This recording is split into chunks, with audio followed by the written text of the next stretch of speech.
Here she is. Hi, Isabel. Good morning. Hello. How are you? Good morning, Chantel. I'm great. How are I'm you? good. It's so good to see you. So I have been kind of briefing everyone about a little bit about what to expect, but I would love it if you could introduce yourself to everyone and let them get to know you a bit. Of course, yes. So I'm Isabelle. I'm a sexologist. I've been a sexologist for quite a few years now. I also do NLP, which is neuro-linguistic programming. I'm a hypnotherapist as well. And I work with women, couples, and also men around intimacy issues. And I focus a lot around these kinds of transitions in your life. So, whether it's postpartum or menopause, perimenopause, all of these transitions that are difficult to navigate during intimacy and with your partner or even by yourself. So that's me. Yes. And I was telling them that both of us have lived experience, that Yeah. I'm 44 and you are also my fire sign sister. I'm an Aries, Isabel's a Leo. And so, of course, it's the fire signs to talk about this very saucy, spicy topic. And so let's just give them I think, some facts about what we're here to do. So I know that I was speaking to a client of mine and I told her we were going to have this talk. And the first thing she said is, and this is not someone who's easily shocked. The first thing she said is she blushed a little. And she's like, oh my gosh, it's such a spicy topic. And so we're here to eradicate that stigma because I feel like women should be empowered to talk about sex and their sexuality very openly. Yes. Yeah, absolutely. And it's a topic that we don't talk about a lot. And um, I feel a lot Hence of us women come here. to me and they don't have enough information on what's actually going on. And they have basic information, but they don't really, there's no real connection to how to navigate this transition in their lives. And this Very. is not a Yeah. topic that should be, you're right, you're I'm good. good. There's a lot going on. I'm sorry. Yeah. So I was just saying, it's not a topic that should be taboo. It's something that we should talk about and normalize because it's a transition that all of us as women are going to go through, right? And the more we know, right? Knowledge is power. The more we know, the more we're going to be able to navigate all of this. I think absolutely. And I think the normalization is what has to happen because women may feel like they're in a vacuum, like they're very isolated talking about this. I know when I posted on social media about this, I had so many women responding like, yes, yes, like what's going on with the dryness? What's going on with my lack of libido? All of these things that often times actually make you feel a little challenged in your femininity and your identity as a woman. Yeah, absolutely. And it can challenge you in so many different ways in your relationship as a person, as a woman. And it's important also to note that, perimenopause can start as early as your late 30s, right? So Yes. if you're starting to notice changes, like your body is not responding the same way that it used to, this is something that may be going on for you and that, we don't even, it's not like the go-to thing that we have a tendency, "Oh, okay, I may be starting perimenopause," right? Doesn't mean you're in menopause right now, but it means that your body is just starting to change. Okay, so I love that. And let me just address that because I do like to speak to the facts of things. We both do. And so, just a few quick facts about perimenopause, especially if you're a Black woman. Studies have shown that Black women enter perimenopause and menopause earlier than women of other races. So, you could be looking at perimenopause starting in your late 30s. Mhm. Like I said, I'm 44 years old. I've been navigating perimenopause for at least consciously for the past 2 years. But it could have been going on a year or two prior to that, and I just attributed the symptoms to something else. And perimenopause usually lasts anywhere from 5 to 10 years, depending on the woman. Each person is different. And what happens is your progesterone, your estrogen, your testosterone, these levels go up and down and up and down and up and down. And when those levels in your body, when they spike, when they dip, your physical reaction is going to be very different in certain ways. Certain muscles will begin to atrophy. So, in talking about sex and perimenopause, it's just a fact. Your vaginal muscles will begin to atrophy during perimenopause and postmenopause. And when I heard that, Isabel, my mind was just like, what? No one Mhm. told me about that. Yeah, yeah, absolutely. Yeah, there's so many things that goes on in the woman's body during that time. And like you said, the hormones are readjusting, right? And I know when we had our chat, you were comparing it to puberty, right? And Yes, it's kind of very similar, right? Like in a way, where your hormones, your body is adapting to a new levels of hormones, right? And so it is a transition and it will pass, but we during the time that it is happening, it's really not easy. So what happens, with this fluctuation of hormones is that yes, so you can have vaginal dryness because lower estrogen levels will reduce your natural lubrication, right? So it can make intercourse very uncomfortable. You have thinning of the vaginal tissue. So the vaginal tissues can become a little bit thinner, less elastic, more fragile. It can cause irritation. It can cause pain, right? And it's important to understand this, right? It's not you going crazy. It's not you right. maybe not feeling, not like wanting sex anymore. Like your body is just responding in different ways. I think Yeah. that is a beautiful way to look at it. It's your Mhm. body's natural response to your hormonal levels Mhm. going up and down and figuring out their new normal. And I Exactly. mentioned on social media one day, I had a post that said something like, "This is a new normal. This is not the end of the world." And someone responded so viscerally, and her response was like, "No, this is horrible what's happening to me." And so I think that's what drove us to want to bring Mhm. this education, because it doesn't have to be this horrible journey. Yes, Mhm. it's a new way of learning about your body. And I know, Isabel, you are very keen on speaking to bringing that self compassion to women, where it's just a new understanding of your body and being really Mhm. soft with yourself in just respecting where Mhm. your body is at Yeah, this point in time. yeah, yeah, yeah. It's really important. I have a lot of clients who come to me and I actually wrote a few sentences down that keep coming up, right, when I have women who are in perimenopause and menopause. And a lot of these things I'm just reading at the notes that I have here, but like I have, I want to want sex, but I just don't, right? Like that's Okay, something that comes. okay. Mhm. So let me speak to that, because I can Yeah. completely relate to that. I'm somebody who's very saucy, let's just call it that, like kind of always ready to go. And even a few months ago, I would have more interest in like a crossword puzzle than I would have interest Yeah. in having sex. And it had nothing to do with my husband. And so I can completely relate to that. Yeah, yeah. It's like, what is going on? I used to want to have sex, and as the fire sign that you are, Yeah. you're like, wait, what is going on with me now? So yeah, so it takes, the thing about having a sexual desire is that it can come in different forms, right? And because maybe you, Chandel, are used to being more like have spontaneous urges to have sex, right? And now it's becoming something different, right? And it can become more responsive.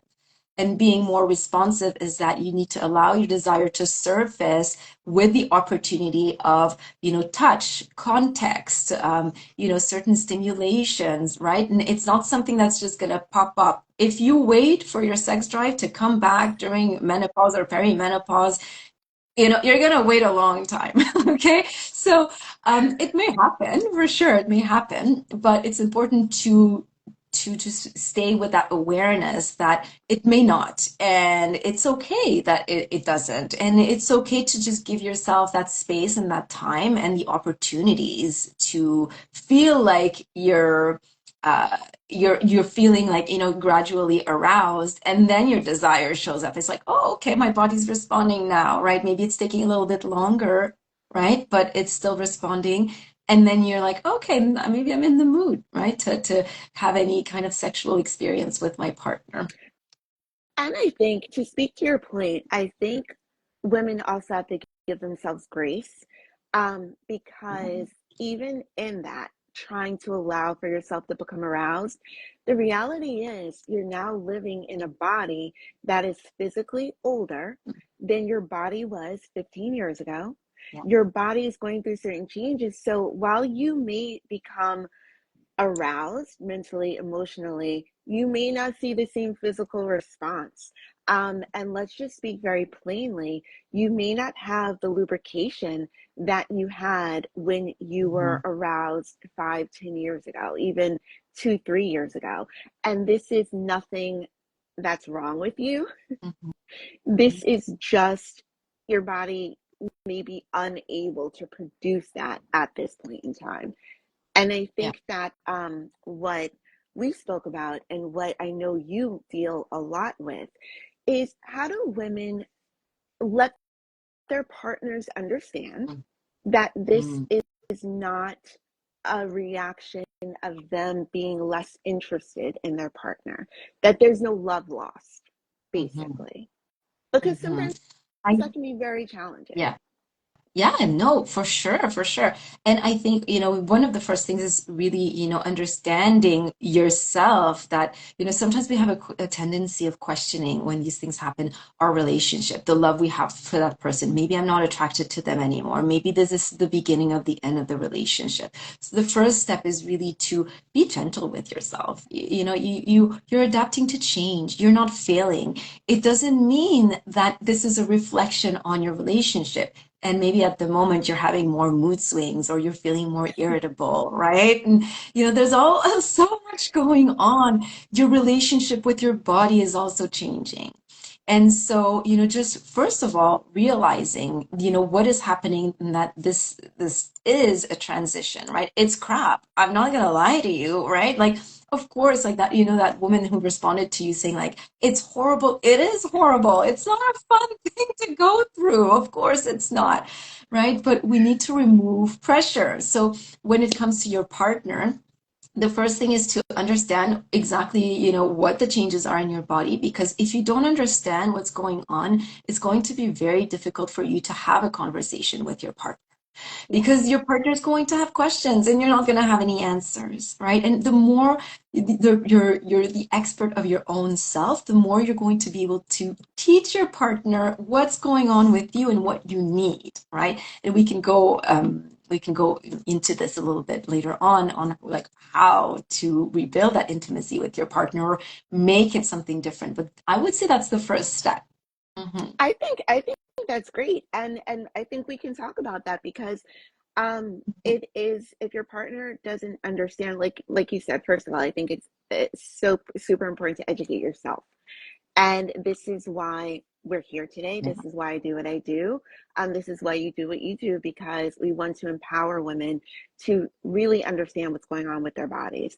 So based on, what we told you about hormones and what's happening in your body, hormones going up and down, you understand why you might be drier, even though you're aroused. You understand why then that would lead to painful sex if Mhm. your body's not fully ready, if you're looking for penetrative sex. Um, so to explain this to your partner, I think is essential, and to have these open conversations. I know that actually my husband was the one who said to me, hey, maybe your body's changing.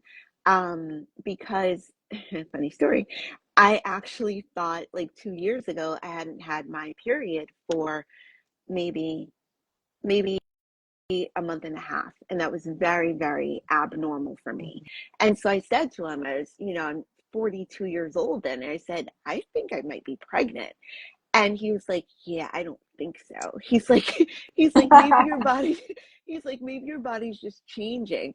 And at first I was offended. I'm like, how dare you? What are you saying? I'm old? But then I was like, wait, let me look into this.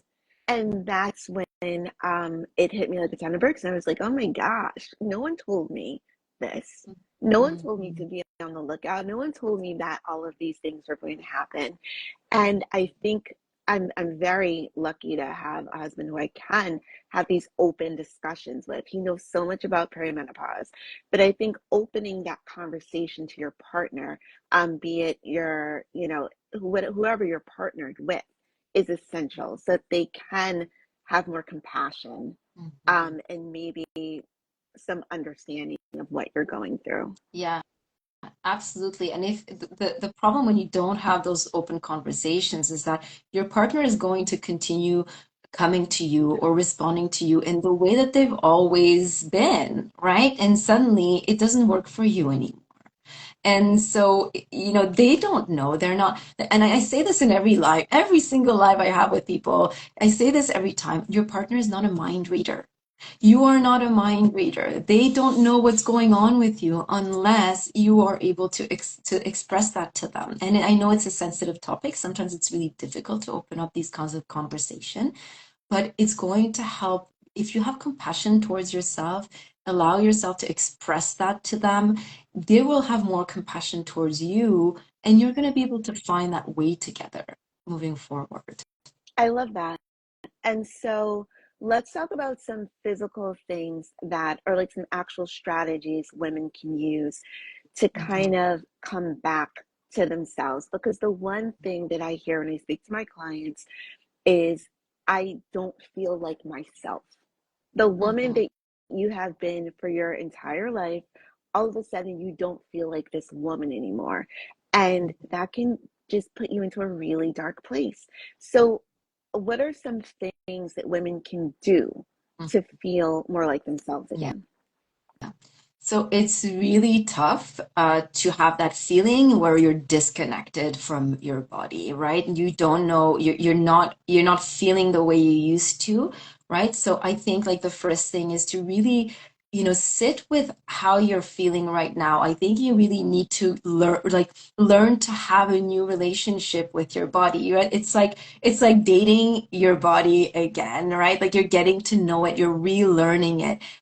Sit with your body, explore your body without any expectation. Like, what feels good today? Yeah. And I'm not only talking sexually, I'm not talking about even self-pleasure yet. I'm just talking like, okay, what do I need today? Like, how am I feeling? Right? Like, how can I take care of myself? How can I treat my body with respect right now? Right? So not resisting what's going on because maybe you're gonna have a hot flash. Maybe, Oh, please. yeah, yeah, yeah. You just notice what it needs, right? So that's the first thing. Um, and then I would say, if you are noticing physical changes, there are different options. And a lot of times women don't know about this, right? So when you feel like vaginal dryness, it could be very uncomfortable. And actually, I'm not even talking during sex or intercourse. Vaginal dryness can cause burning sensation on an everyday And basis. itching. I hear a lot of women Itching. all of a sudden they're like, what is this Yes. itching going on? Yes. Yeah. So here's a very simple thing you can, and like I just want to preface that I am not a doctor, I'm not a medical practitioner, okay? But this is something you can get at the drugstore that has helped a lot of women just even kind of feel like themselves again, right? Some vaginal lubricant, right? There's a brand, and I am not sponsored. This is just a brand that I know of that's been around for a very long time. It's called Replens. You can get this, not even over the counter, just like, in the drugstore without a prescription. So also, I'm And it, going to drop whatever we're talking yeah, about. I will drop it in the comments, yes. so that people can actually see what we're saying. Yeah, yeah. So a vaginal lubricant is not, it's a moisturizer. It's a vaginal moisturizer, okay? Because I don't want us to get confused. A lubricant is something that you can use during sex, right? To help with lubrification if you are having a hard, if your body is not responding in the way that you're used to, right? Like you're not feeling wet enough, you're not feeling lubricated. But a vaginal moisturizer is kind of like a treatment that you're going to use for maybe up to 2 weeks. And it's going to help you rehydrate the tissues around your vagina. It can cause really help you have a lot of relief in a few weeks. I love that, because another thing that a lot of women may not be aware of is Mhm. that your labia, they start to, I heard this fact, okay, and it Mhm. freaked me out. Your labia, they start to grow in puberty, and then post menopause, they start to shrink. And Mhm. so that's another Mhm. just physical change that would be visually noticeable, but with the vaginal lubricant, and this I was a little confused because I Yeah. was thinking you were talking about lubrication for intercourse, but this is a gel, and some Yes. of them you can insert into your vagina, and then it would help lubricate the Mhm. inside of your vaginal muscles, Yeah. So and give you some relief there. Okay. exactly. So it can come in the form of a gel. Sometimes some brands have it in the form of like a little vaginal Yeah. suppository, right? And so like you insert it like a tampon really, and then it dissolves and it helps. Yeah. So yeah, for sure, and you have desensitization, right, around the genital, and there is kind of shrinkage, right? Like your clitoris maybe seems to feel smaller, less sensitive because of the hormonal changes, but also, it's important to, a lot of women have trouble reaching orgasm, right, during this phase of their lives. And that's also something that comes up quite a lot, right? It takes a longer time to feel stimulated, to be turned on, and lubrication lags. So this is something that can really help you get there, right? And the other thing is, in when you as you age, all your muscles in your body become a little bit weaker, right? Like it's something that happens to all of us. And I want to say, like, this is not something that's like, when we talk about muscles, losing its tone, it happens to the vagina too. Like your vagina, like your pelvic muscles, like they're not an exception. They're not like, they don't have superhero powers. No. And Yeah. I mean, I am a proponent, of course, I'm a Pilates instructor.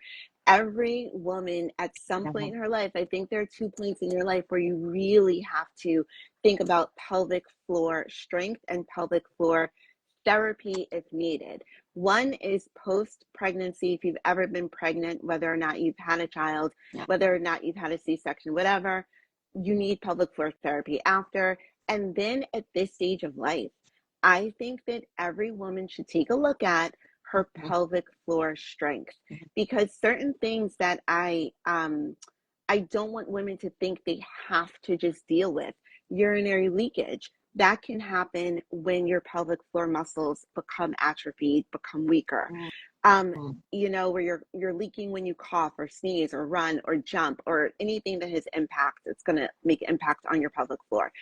This does not have to just stay that way. You can make your pelvic floor muscles stronger. So that is another thing. We weren't even going to talk about exercising the pelvic floor, but exercising your pelvic floor can also lead to stronger orgasms. Yes. That's for men I and women, because yes, men have pelvic floors also.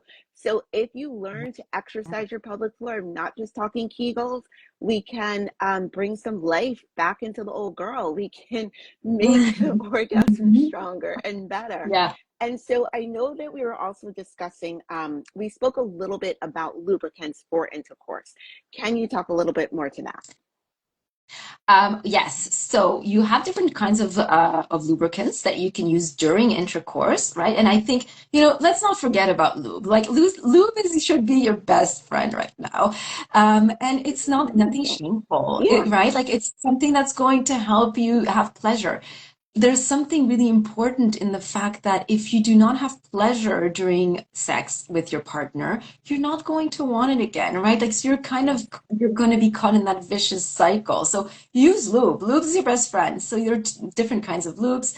A very popular one is water-based lube, right? So that if you have any, if like obviously, if you're using condoms, if you're using, silicone vibrators or whatever, it won't interfere and have a chemical reaction to that. Okay, so water-based lubes is really replicates that natural lubrification in your vagina. You also I'm have, so yeah, sorry. I just want to say, I yeah, love that you mentioned vibrators, because I think um, incorporating toys and play into your sex life with your partner, I think that's essential. Yeah, yeah. Um, having so I'll just finish what about the lubes, and then we'll talk about vibrators because that's a really important part of this too. So, the other kind of lube that you can use is a silicone-based lube, which can actually last a little bit longer during sex. So it doesn't absorb as quickly in your tissues, right? Like so it can lengthen the time that you have intercourse. Speaking about vibrators, super important, right? Like as we were talking about, like the clitoris and the because of everything that's going on in your body with your hormones, your nerve pathways are going to be a little bit dormant. They're going to start being a little bit dormant. So when a lot of women also say, I try to even masturbate by myself or, touch my clitoris and I'm not getting the same kinds of stimulations, right? Like that's really normal, right? But in a way, you need to reawaken those nerve pathways, right? Like, so using vibrators is a way to do that. Right? And you have like a little bit of stronger stimulation, and it's okay to use toys with your partner, right? It may help you to have a more pleasurable experience too. And I think that sex is something that has to change and evolve. Yeah. And as you are with your partner, as you both get older, it's not going to look the same as, when you were a kid. It's just not. Yeah. And so I wanted to speak on two other things that women, or three rather, other things that women can look to. Some women are looking to HRT for help, which is hormone replacement therapy. Some women just like to call it hormone replacement or hormone therapy. You can look to that. And Isabel, do you want to talk about maybe like one of the more prominent types of HRT? I know we were talking about the estradiol. Yeah, yeah. Well, I mean, I'm not a medical practitioner, so I'm happy that Absolutely. you talk about that. Yeah. Some women have found success with that, and I don't advocate one way or the other. I think it is completely up to you, and it's a discussion you've got to have with your gynecologist. And then we are talking about some non-hormonal ways. So I have spoken to many women who swear by maca root powder. Mm. Now, I can say that I've tried it. It did absolutely nothing for me. But I have a lot of friends who absolutely swear by, this is a powder, it's maca, MACA. You can pick it up. It's all over the place now. You can pick it up at Amazon. You can pick it up. They may even have them at supermarkets. Honestly, it's just become super popular.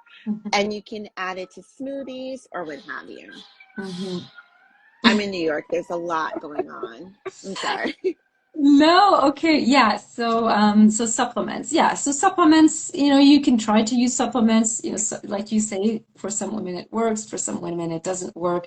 Just like HRT, sometimes you need to find the right balance. It can take a little bit of adjustment to dosage. It's like, every person is different Yes. in what they need, And I right? And would like to talk about something that I've had personal success with. And this yeah. is after a conversation with my gynecologist. And she recommended it. And she recommended a company called Bonafide. Now, they sell different supplements for women going through perimenopause and who are postmenopause. I've tried two of them. One of them I did not have success with, so I won't speak to that. But I will speak to the one that's relevant to today. So I noticed when I am in perimenopause, I noticed a decrease in my sexual libido. Like I said, I was kind of person like, let's go, I'm up, let's get at them. But when I noticed a decrease in my sexual libido, I became very disheartened. I just didn't feel like myself. Spoke to it with my gynecologist, and she recommended Bonafide's Restella. Restella is a pill that you can take. It's non-hormonal, and you take it. They say that you take two a day for 3 months, and you'll notice an improvement. I took two a day and noticed an improvement in 2 weeks. So I can just say, Wow. and I will drop that in the comments. I absolutely stand by Restella, and that's just how I feel. Yeah. Great. Yeah, yeah, great advice. I can't believe that worked for you in 2 weeks, right? So like, well, but let's not set expectations, right? Like it Yes, may let's take not. you. They say it may take 3 months. They say three Yeah. months, so I would say give it a shot. If Yeah. if But if you're into that. it's a good solution. Yeah, for sure. So there's really different solutions. One of the things that I always suggest is like to try to redefine what intimacy looks like for you. Okay, so instead of, we have a tendency to associate sex with intercourse, with Yeah. penetration, intercourse, and orgasm, right? Like those are the two main things. So we go into intimacy with the goal of having sex, with the goal of orgasm, of penetration, it creates a lot of pressure and expectations. And in this moment in time, having, well, I would say always, even like, don't go into intimacy with that goal, because it can create a lot of pressure, and then you feel like you're letting your partner down, or you feel you're letting yourself down at the end. So what I would say is, try to redefine intimacy in a way where, intimacy is not equal sex, okay? And sex is part of intimacy. It can be a factor. It can be something that is that's part of it, right? But right now, prioritize touch, prioritize closeness, prioritize, laughing with your partner, like creating that safe space where you feel comfortable talking about what's going on in your body, but also exploring your body in different ways without all the pressure of sex and or of intercourse and orgasm. Right. So that's like really important, like that quality time in having intimate dates with your partner, rediscover what feels good, learn to tell your partner what doesn't feel good anymore. You are not 20 anymore. Things change, and your tastes and your arousal style which will change. Give yourself plenty of time to be aroused. It's okay. And I think also, I think that I know I am in America. I know you are in Canada. So I don't know if it's the same where you are, but I know that at least in this country, men's pleasure is always prioritized. And since I've been a teenager, you see commercials for, the little blue pill for men. Because just with age, your body does not function as it used to. Mhm. This is not just for women. I think women are taught to kind of feel ashamed behind it, while Mhm. men are taught to just be empowered by this medication. Like, here, obviously, here's this medicine. And I think that if a woman were to look for the same medicine, she's taught to maybe feel ashamed in that. And so I Mhm. really am happy that we're just speaking to that. There is no shame in needing a little more assistance for your changing body, because this is normal. This is what happens when you're blessed enough to age. Mhm. And Mhm. so I want to leave everyone with, first of all, Isabel, thank you so much for coming on with me. I so appreciate it. If you're not following Isabel at Trusted Journey, you really should follow her. And Isabel is going to leave us with a little Mhm. freebie, which I love. Do you want to speak about what that is? Yes. Yes. So Chantal is going to drop the link below in the comments, and this is a guide. It's called Amazing Sex After 40, and it's going to kind of recap everything that we've talked about today. So you have everything on paper, but also you're going to have really practical examples of things that you can do to get familiar with your body again, navigate this transition, with yourself and also with your partner in intimacy. So it's your go-to guide. And if you have any questions, obviously you can email me, you can text me. You can also check out my website at thetrustedjourney.com, and I'll be happy to have a consultation with you, which is completely free. So, I love that. um, I yeah. love that. And who, like, Isabel is the sweetest and most understanding, and who would not benefit from that. And so if you're not on, I'm going to drop the link, and it will enable you to get on both my email list so you can find more. Maybe you're like, okay, Chandel, I want to strengthen my pelvic floor, I don't know how. Get on my pelvic list, or get on my email floor, get on my email list, and we will talk about this. Yes. Then it will also bring you on Isabel's email list. And so you get the best of both worlds. Mhm.